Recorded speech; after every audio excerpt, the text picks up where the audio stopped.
Welcome to the Intro to Bureau of Structures AutoCAD with Danielle Tennis and Adam Swerzik.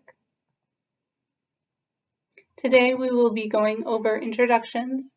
Adam will be covering the history of CAD in the Bureau of Structures and integration with the current WisDOT Civil 3D templates and customizations. I will be introducing WisDOT Structures templates. Then Adam will go over our new structures blocks and insert sheets, and finally the future outlook. My name is Danielle Tennis. I'm a structural automation engineer in the WisDOT Bureau of Structures Automation Policy and Standards Unit. I work on developing programs and tools to help engineers and drafters design bridges, and many of these tools are CAD related.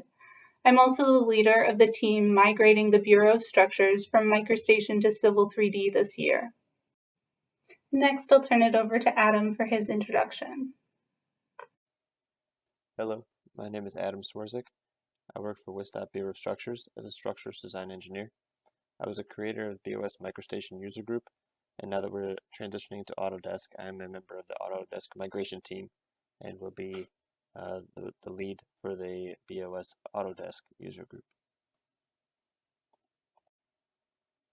BOS has used MicroStation for the last 30 plus years, and we are currently in MicroStation V8i version Select Series 10.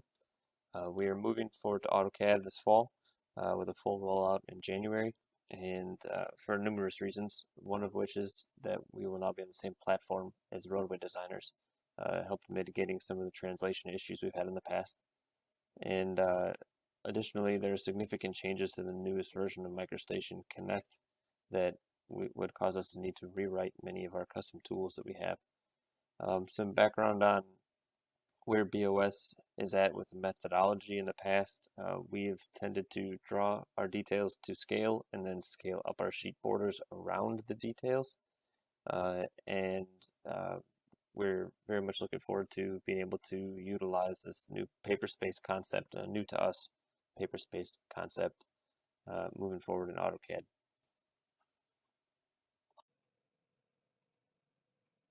The Structures template has two startup templates. The first uses feet as its base for inputs and measurements. This should be used for our general plan layout sheets, geotechnical subsurface exploration sheets, and anything that needs to be coordinate correct or used for collaboration with roadway files. The second template uses inches for inputs and measurements. This is the template we will primarily use for detailing structures plans. Roadway files can still be extracted into this layout, but they will need to be scaled by 12 and will not be coordinate correct.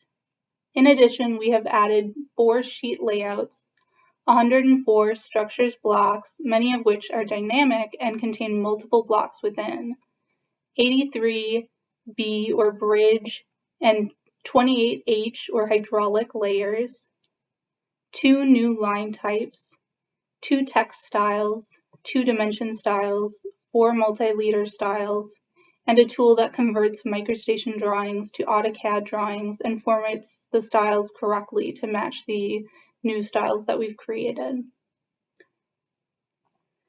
Next, I'll be going through a structures template demo to demonstrate all of these new styles. To access the structures taskbar, all you need to do is make sure you're running Civil 3D, the WisDOT build of Civil 3D, and open the WisDOT Sheets tab here. And now there's this new button here that says 08 Structure, and that'll open the WisDOT or the Structures palette. If it's not coming up, just go to the Manage tab and click this Palettes button to toggle it on and off. So first we're going to go over the startup templates. I'm going to click this Layout in Geo decimal foot button, and you can see that opened up a new drawing. So this is using the template to create a new drawing. So you can see this creates a new drawing using the template in decimal feet units. So if I create a new line here and draw it 1 unit long,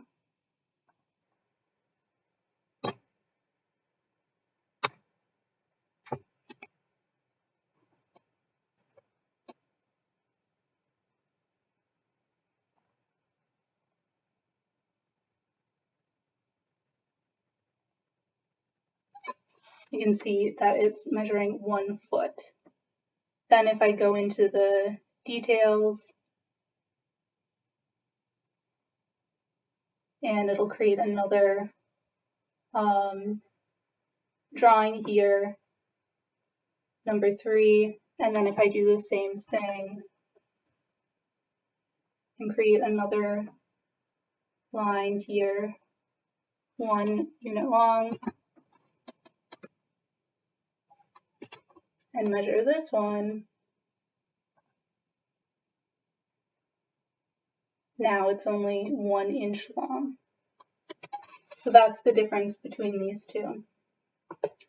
Again, primarily as structural engineers or bridge engineers, we're going to be using the details sheet for most of our drawings. We will be using the layout and geo sheet for our subsurface exploration sheet and for our general plan sheet. For the sheet layouts, we have 4 sheet layouts. So sheet 1, this is used internally by the Bureau of Structures. You can see it has our logo here. And then we have another version for consultants. So this is the general plan layout. If you double click it or go into the properties view, it has annotations that you can fill out for all of the blanks in the title. So you can update that with Sheet Set Manager or equivalent.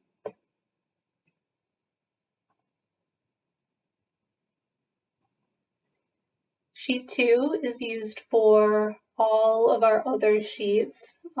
We just name it Sheet 2, but it's used for everything else. So it's just a general sheet. And then Sheet 4, it's usually comes as the 4th sheet in our plan set, but this is the subsurface exploration sheet. So it's basically just Sheet 2 again, but it comes with this additional boring legend attached to it. So going back to the model, let's look at the different layers that come with the template. So again, to get access to these layers, you need to use one of these startup templates because that's where all the layers are located. So here are our layers. We have these B layers, which are used for bridges. And then down below, we have H layers, which are used for hydraulic detailing. We have descriptions for all of our layers. These layers use similar line styles and weights to the microstation structures levels. They just have added granularity within different components. There are 12 types of concrete lines versus the generic line types in microstation. This provides the option of becoming more sophisticated within the organization of our CAD files and to develop custom layer states to streamline reuse of line work from sheet to sheet. It's okay to create custom layers as needed. Structures lines aren't in the contractor data packet at this time. So this is just what we're planning to use in the Bureau of Structures. This is for our own organization. You can take it or leave it.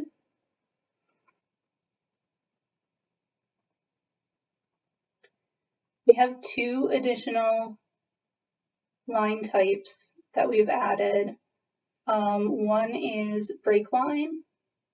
So this is just a non-annotative line type that adds a break line.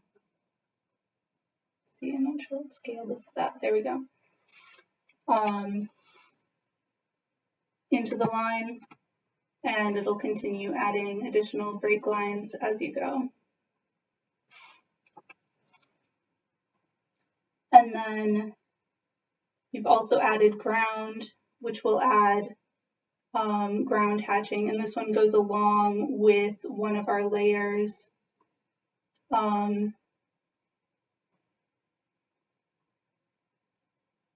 Be ground hatch. So if I set this back to by layer, it'll still be ground hatch.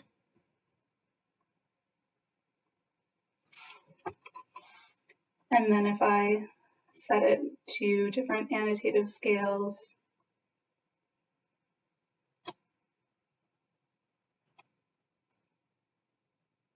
oh, there it goes. Okay, so yes, this one is also annotative. It just takes a while to update.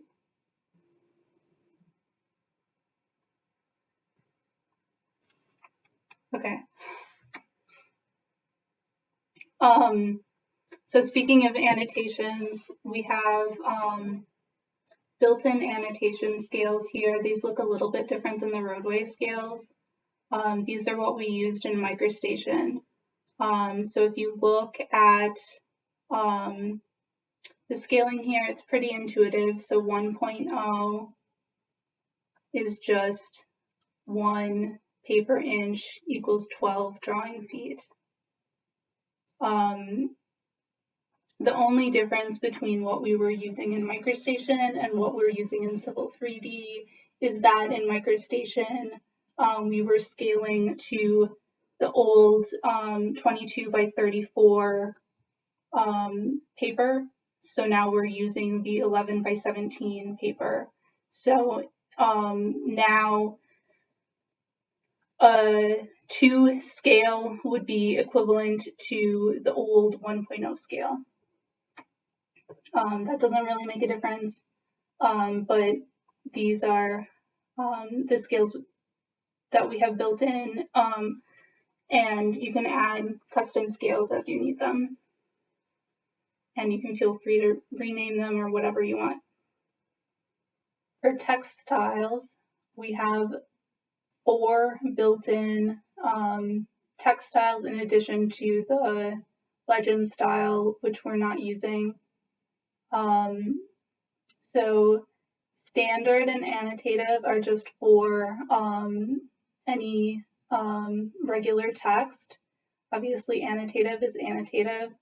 And then we have one for subtitle and one for title. So, oops, I should probably not have that in ground text. Change that. The anno text.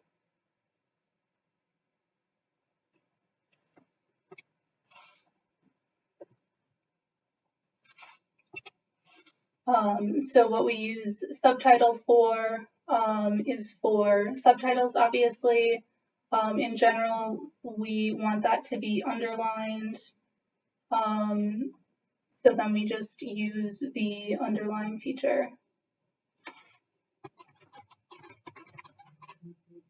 Oh, I never changed it to...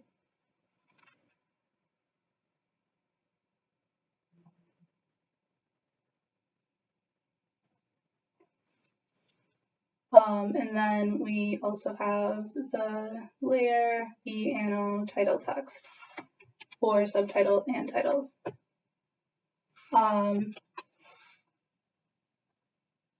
The anno title text. And then title is the last one.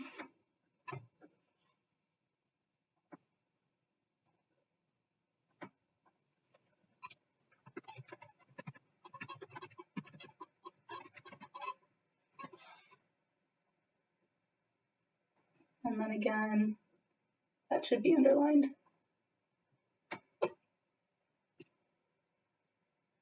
For dimensions, we have two, just an annotative and a standard. So it's really simple.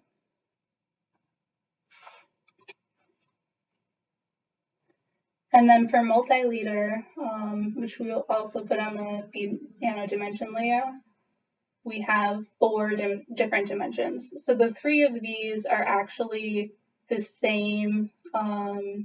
They all are based off of standard. They just use different terminators. So if you want, you can just use the standard terminator.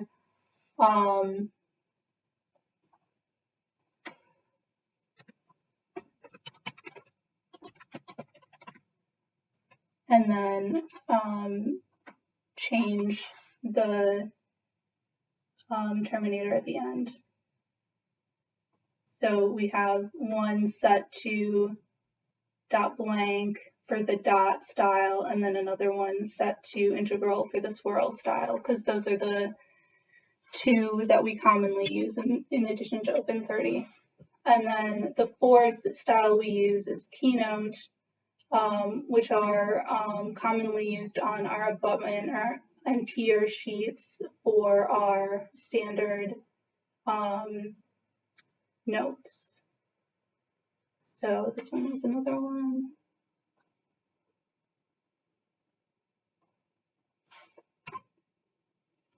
And this one will pop up a annotation, and you can enter in what the standard note callout is, and then it'll enter in the standard note. Last, I want to go over the Convert DGN drawing tool, which will convert MicroStation DGN drawings into Civil 3D or AutoCAD drawings. The first thing you need to do before using this tool, and this only needs to be done once, is to double check that your import file, so first go to File, Open, DGN, make sure that this is set, so just select any MicroStation drawing and make sure that this is set to import into current drawing. So make sure that this is checked by default when you open this. And if it's not checked by default, then just click OK to set it to be checked by default. Since mine is checked, I'm just going to hit cancel. So once you've set that, then you can come in here and click this button. So this will open up this dialog box, and it'll just ask you whether you want to use the inches or feet startup template. So I'm going to select inches because the file I want to convert is a sheet 2. This is the file I want to convert. You can see it has standard structures, dimensions, multi-liters, title text, subtitle text, normal text, and it uses some standard, our old standard layers of B underscore text, B underscore title text, B underscore break line, B underscore hidden, B underscore dimension, that sort of thing. It also uses some non-standard layers like P underscore struct. That's not a standard structures layer, so you're going to see that that won't convert when I go through the conversion process. So what the conversion process is going to do is it's going to convert all the fonts to the Calibri font, all the dimensions to the Civil 3D structures fonts or structures dimensions. It'll convert the multi-liters because by default the built-in conversion tool does not create multi-liters. So it'll recreate all the multi-liters. And then it will search for any standard structures sheet borders. If there are any standard sheet borders, so those are cells on sheet 1 or sheet 2 or sheet 4 cells, it will find those and then it will put those on a sheet layout and create a viewport zoomed correctly and put it at the correct annotation scale.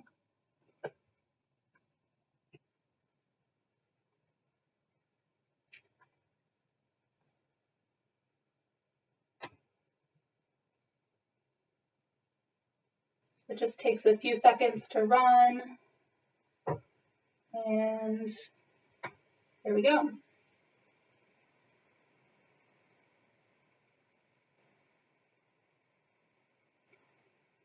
So you can see here in the corner that there's kind of a double sheet border, and that's because it actually has kept the original sheet border in the model space, and it's put it on the AnnoNoPlot. So if you actually go to print preview,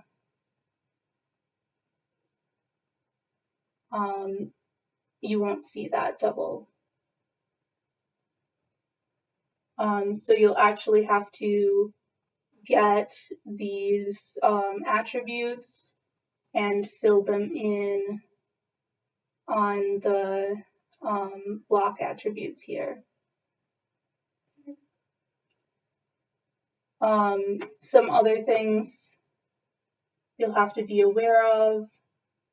Well, actually, let's check and see how the layers converted. So you can see that the title text got converted to be Untitled text title, and the styles got converted. So this is a subtitle style, and this one here is a title style and also text title, and this one is an annotative style, and this one is BAnnoDim, and then this one did not get converted and is pstruct, and this one is BDetailHidden. Some of the things you'll have to be aware of are the MicroStation special symbols like the road line and center line symbols. So this one was supposed to be road line State Highway 16, and these are supposed to be center line north abutment, center line pier. So you'll have to replace those. In addition, fractions sometimes don't convert, so you'll have to restack those fractions when they are part of a dimension. However, then they'll be stacked correctly. Also, because of the font differences, some of the fonts will move over. So like this one was supposed to be at the center of the dimension, but because of differences in how the dimension style is and how the font lines up, it's not quite the same. Another example is over here, like this symbol should have been lined up, but because of the font differences, it's not lined up anymore. So those are some of the differences that you'll see. In addition, these were break lines before, so they're still on BAnnoBreak, but the line type isn't the break line type anymore because we don't have that So you could manually set it, but it's not quite the same anymore. If there aren't equivalent line styles between drawings, you'll have to mess with those as well.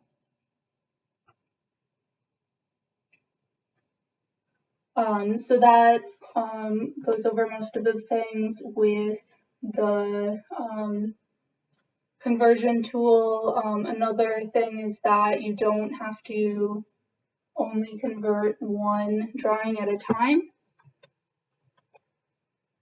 You can also select multiple files at once, and it will just go through them one at a time and convert them in batch, and you can just leave that running, and it'll just save each file to a DWG file with the same name as the DGN file as it goes. So that covers everything in the Structures Template tab of the Structures palette.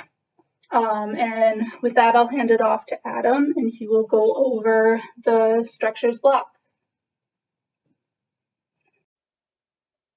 I would like to showcase how some of our new dynamic blocks work. So the Bureau of Structures has used numerous blocks in our standard CAD workflow in MicroStation in the past, but we released very few of those to consultants, mainly just sheet borders. And then recently we released an insert sheet that had a dozen or so miscellaneous blocks that we thought would be good to release. But moving forward in AutoCAD, we're all on the same platform here, Roadway and Structures, and so it made sense for us to streamline things and release all of our blocks for consultant use as well. So to get to our blocks, we would go to the WisDOT Sheets tab up here, click on 08 Structure, and that would load your tool palette. And so if it doesn't show up on its own, you can click the tool palette on and off up here, or you can hit Control-3 on your keyboard. So you may recognize this menu from Danielle's presentation about templates, but all of the other tabs in here are related to blocks or some quick shortcuts to things like text and dimension annotating, things like that, similar to what Roadway has. So there are numerous types of blocks that AutoCAD can have. You can have dynamic or static, and you can have them be annotative or non-annotative, and any combination of those pairings. So just to kind of show you what I mean by some of that. So here, let's look at this elevation scale. So when we bring this block in here, it'll bring up block attributes, and you can automatically, or you can type in the elevations that you need if you know the top and the bottom range that you're looking for. And then to see that it's annotative, we can change our sheet scale here, our annotation scale, and you'll see the text changes sizes. So this is an annotative block. Not all of them have text size changing like that. That's just the way that this annotative one works. And then to give it a good example of a static block, we can go to the substructure tab, and here's a rodent shield detail. This is a detail that's intended to only go on the plan sheet as is. There are no options to it, nothing like that, so it's just a static block. So the insert scale depends on the intended use of each block. Some objects are supposed to be drawn and inserted to scale, things like a girder. So if we go to the superstructure, oh, I'm sorry, not there. Oh, yes, it is. Here, pre-stressed girder shapes. So this pre-stressed girder is supposed to be inserted at a 1 scale because it is intended to be the exact same height all the time drawn to scale. So if we can measure this from here to here, it should be 3 feet for a 36-inch girder. So we keep these things, they should be inserted at 1 scale unless you are intentionally drawing a detail more than 1 scale. This is an example of one of our dynamic blocks.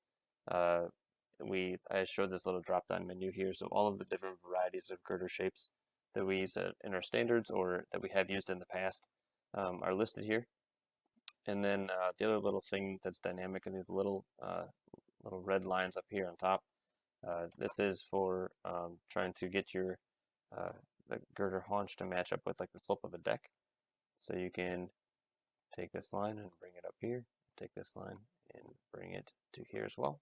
And now you have your deck haunch drawn very quickly, and you can copy this girder as many times as you need, as is, and it'll follow the bottom of your deck as you need it to.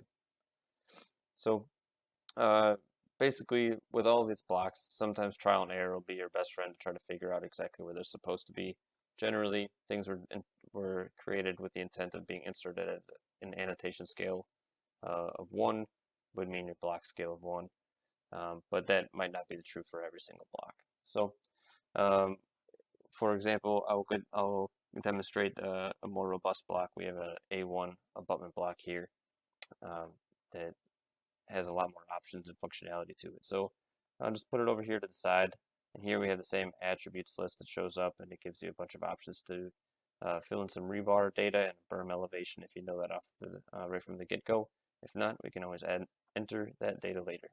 So up here at the top of this block, we have a big red note that is on the designer note level, and it's basically saying that here, this block has an annotation scale, or if your drawing has an annotation scale of 2, this block should be inserted at a block insert scale of 1.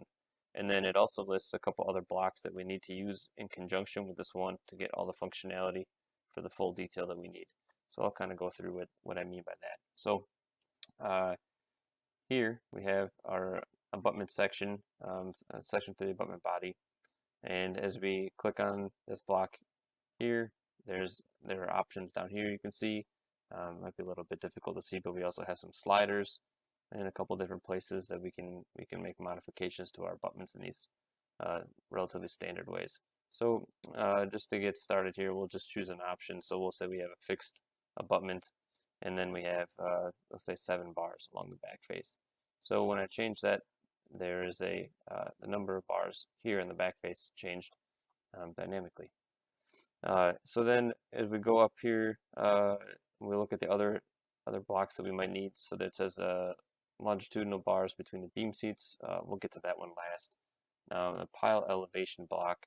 So over here also in the abutment or the substructure palette, there's a pile elevations. So we can grab this block and bring it in using the same scaling as this abutment section. And we will place it right here in the bottom. And then when we click on this dynamic block, we'll see that there are options for this one as well. So for an abutment, we'll say we have an H pile, and then we want to show the weak axis.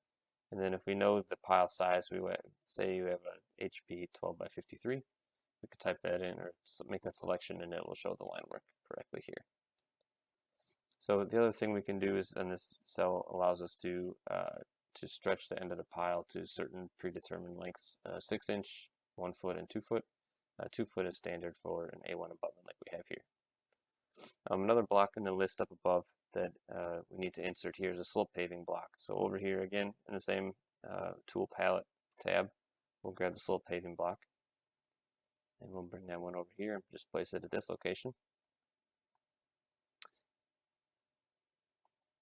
And down here again, there's this little guide to tell you that with your annotation scale set to 2, your block scale should be 1. So this dynamic block has a couple different options in it as well: concrete, crushed aggregate, select crushed material, heavy riprap, and MSE wall. So the MSE wall is the only other one that requires some modifying with the other grips here in the A1 abutment. So we would just drag this one out here to be your 3'3" dimension. And then here we're going to take this slider for the berm elevation, and we'll bring it down to here.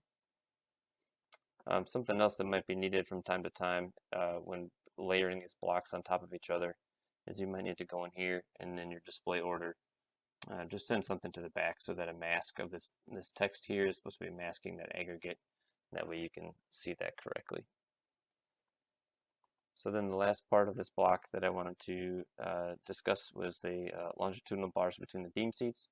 So basically here there's some missing information in the top of this abutment that's unique for the abutment size. So sometimes the abutment is wider on the back half of it. So if we slide this out here, now we would need more rebar across the top here, and that was it seems easiest to keep this being a manual edit instead of trying to build all of that functionality into here. So we'll just take this rebar section block from the rebar tab, And this one we will actually insert at a scale of 2 because all the rebar is drawn as 1 inch in diameter. And this scale, this specific block is drawn as a number 4 bar, which is a 1/2 inch in diameter. So I'll just put this bar here in the center, and then we'll just copy it a couple times. You can do an array. You can copy very precisely if you need to. You can place them as your design fits. So we'll just go with that for this. I'm sorry, we'll go one more.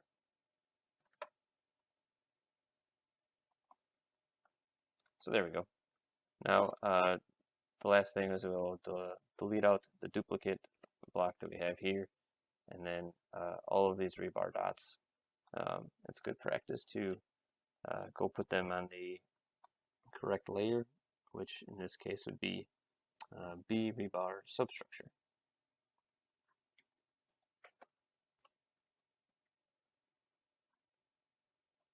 So there you have it, one complete block for an abutment cross section.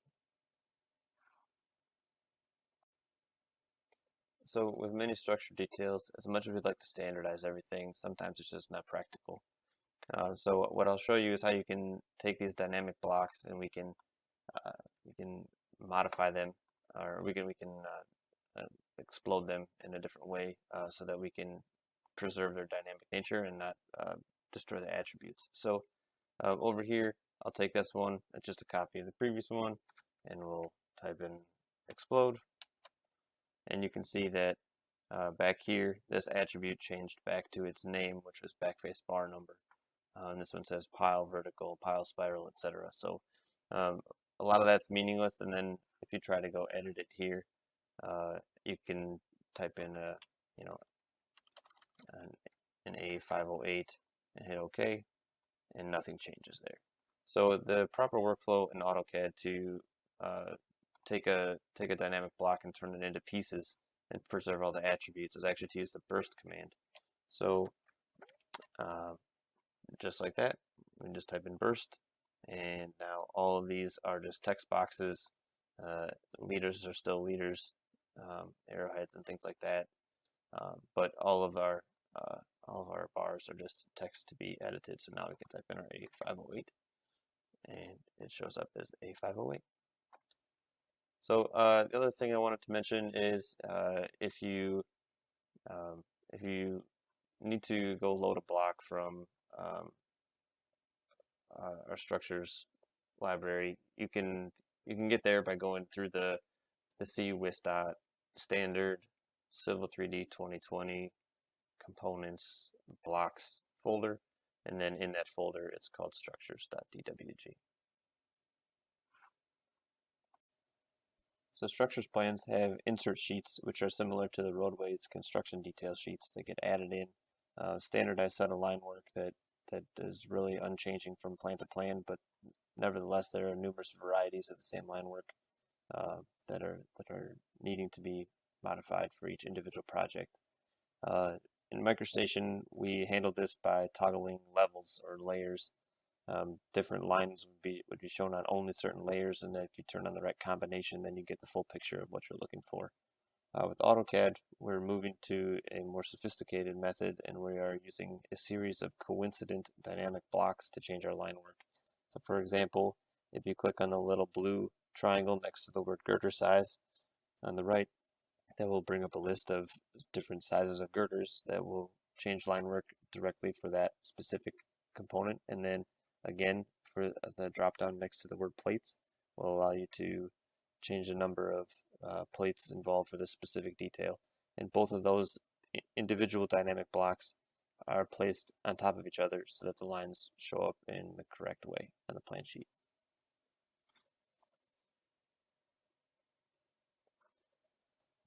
So insert sheets can be a standalone DWG downloaded from the BOS website, which will begin in late January. They'll be posted.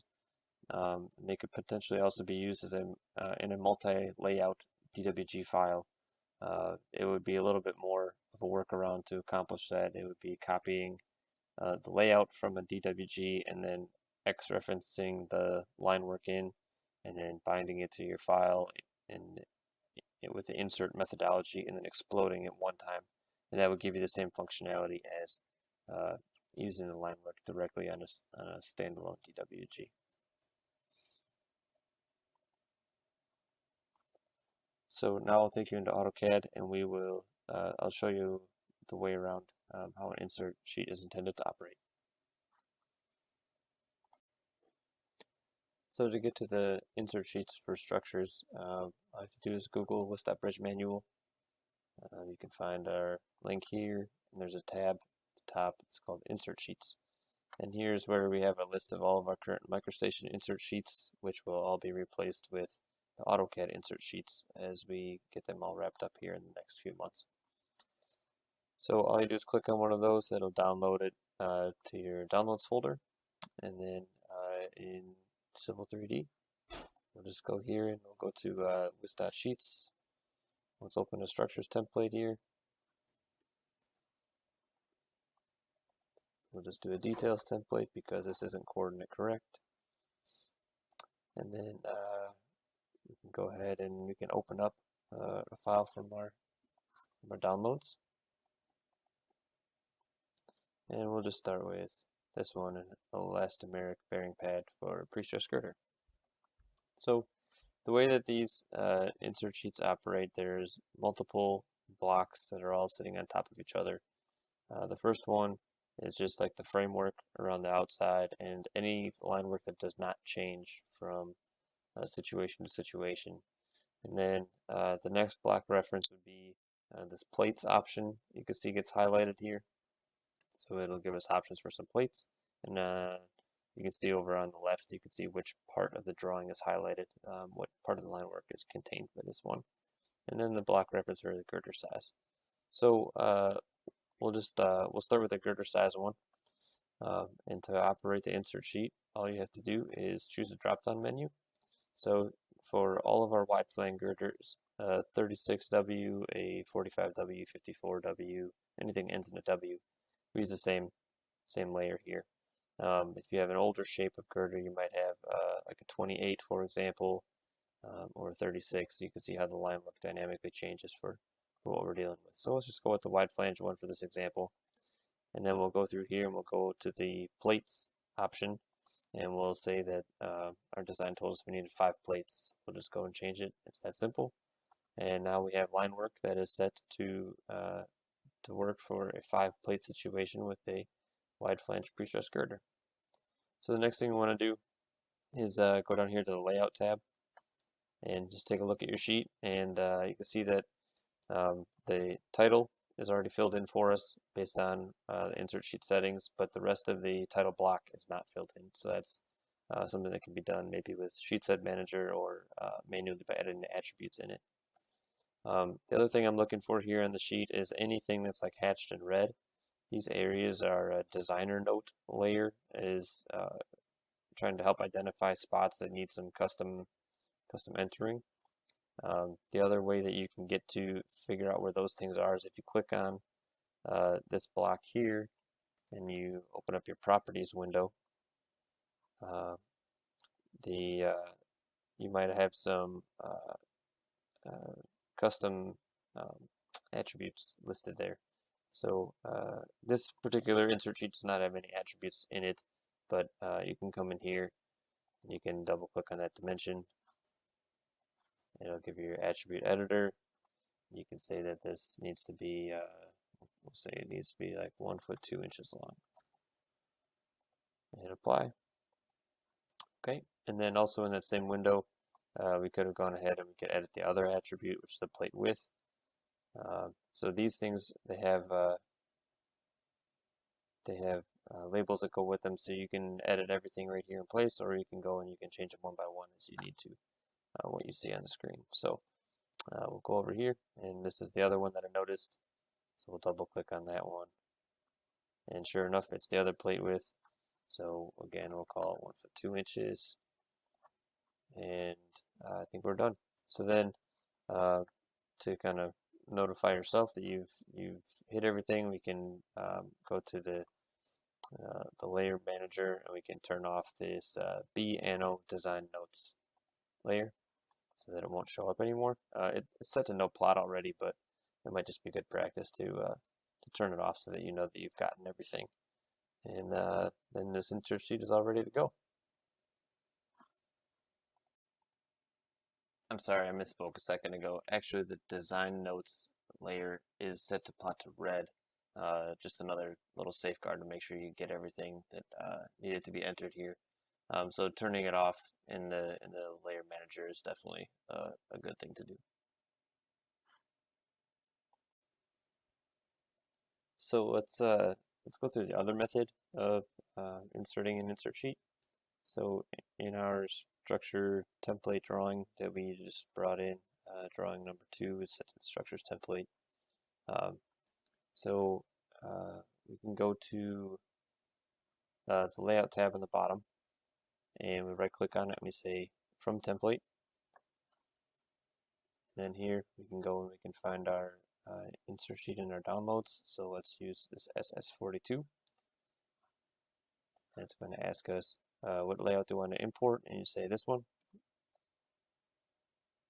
It'll take a minute, but it'll bring in the layout tab for the single slope parapet 42SS. So now there's no line work associated with that operation. It's just simply this sheet border getting you all set up and ready to go. So now to bring in the line work, let's just go in here and we'll just type in xref.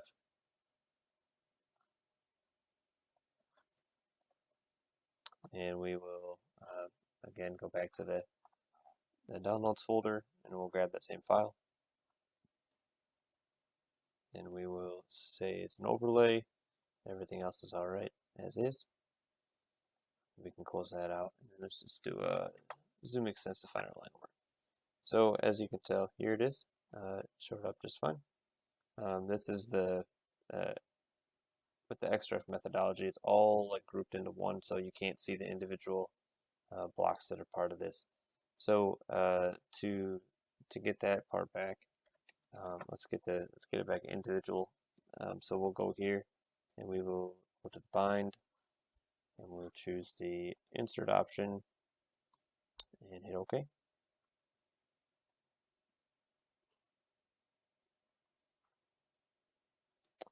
And so now we have one block reference that's in this file. It's a bunch of dynamic blocks, so we will just go ahead and we'll explode it one time. So now you can see here we have a series of dynamic blocks and then the big framework block again, just like last time. So for this example, let's say we have a short bridge with wings parallel to the roadway and a right-hand forward skew, and there are parapets on all 4 corners of the bridge that need a beam guard transition, and that all the wings are the same length. So I know it's a lot of information, but we'll just go through it here step by step. So because it's a short bridge, we can take a look at the abutment skew here, and we can know that we have an A1 abutment, and then we said right hand forward, so we could choose that option. So you can see some of the line work showed up for that.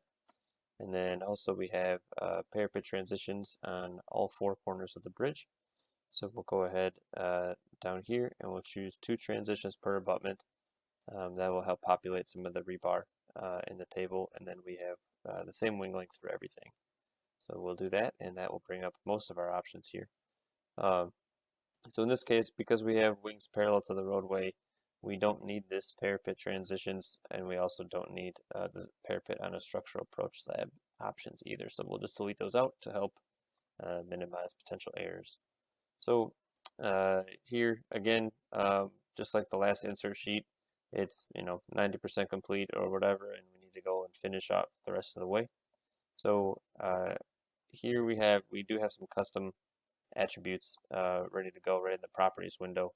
So you can see that there's some bar spacing, some bar numbers, and things like that. So these attributes don't necessarily make a lot of sense just looking at these names at the moment, but as you get more familiar with the insert sheets, I think you'll start to understand exactly what they're trying to get at, and that they make sense to use. So here we also have in the framework block, there's also a custom attribute for the substructure 1 and substructure 2, and which corner of the bridge that we're looking at here. So Let's just say that we're looking at this wing here. We'll just call it it's the northwest corner. So we'll come in here, we'll type in northwest, and same thing with this one. And that would mean that we have a west abutment and an east abutment for the bridge. So really simple edits to make there, and that takes care of these designer notes up here, and it takes care of some of these over here, this one and this one. So then we can go ahead and we can go to I'll go back to those parapet transitions, and then we can go look at what some of these are. So because I don't know where these are on the sheet right now, I'm just going to use the trick that I showed before. So we'll go back to the layout, and we'll kind of zoom around the drawing a little bit, checking to see where all these things are. So here's one I see. So let's just go ahead and we'll try to edit it here in place by going into the model space. So we'll just say here, for example, that we need 12. So we'll type in our value, and then continue moving around space, looking for other red designer notes. This might not be the most efficient way to do it, but it's definitely one way that works. So here we have a couple bar callouts that are related to the superstructure, not to the rebar here on this sheet. So we'll just go fill these numbers in based on what the superstructure numbers would say. So I believe this bar here will go ahead and it'll tell us that it's this one is editing it in place is a little bit different than the way the other attributes were working. So here we'll just call this bar number 8. And we'll click on this one here. And actually it's going to take us up here to this one. Call this one number 9. And then let's just go this way here to the last one. And that'll take us here, and we'll call this one number 7.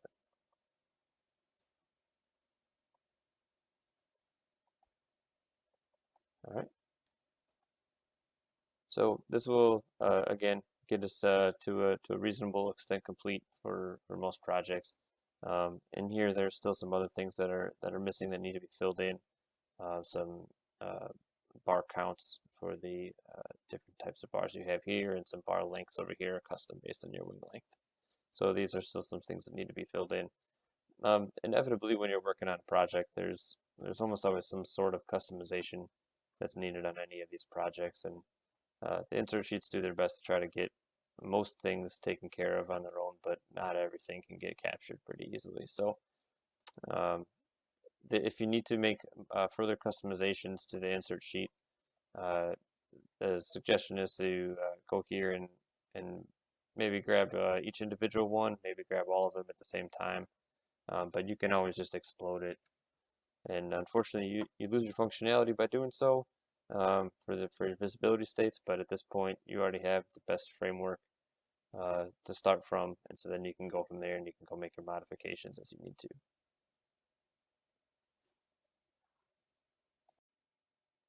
And again, just like with the dynamic blocks, the way to keep your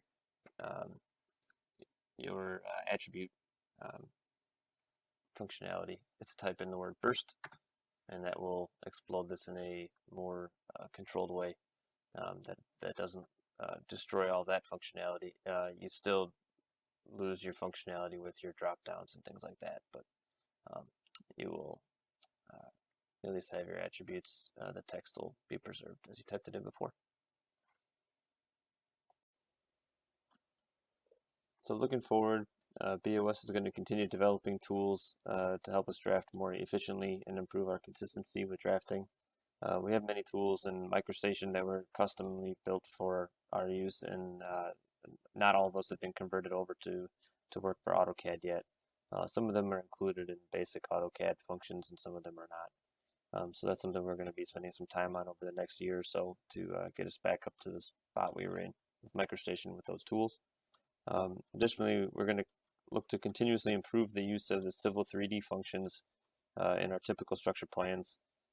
Some possibilities, just kind of brainstorming, would be maybe creating substructures in 3D, so abutments and piers, so they can be placed in a globally correct location, and maybe this can assist with grading around the structures and maybe with some survey staking and things like that. And another option maybe be some auto-populated top of deck elevations. Every structured plan has a table where we list the elevations at every 10th point, like a grid across the bridge deck for construction purposes. And with the way the corridors operate, I think it'd be a, a prime way to use corridors to our advantage. But yeah, going forward, we're looking for new ideas to try to improve the way that we use CAD. So with that, we'll open it up to question and answer discussion here. If you have any questions, feel free to contact myself or Danielle DeTennis. Our email addresses are listed right here. You can feel free to message us on Skype or Teams or email directly. Thank you for your time.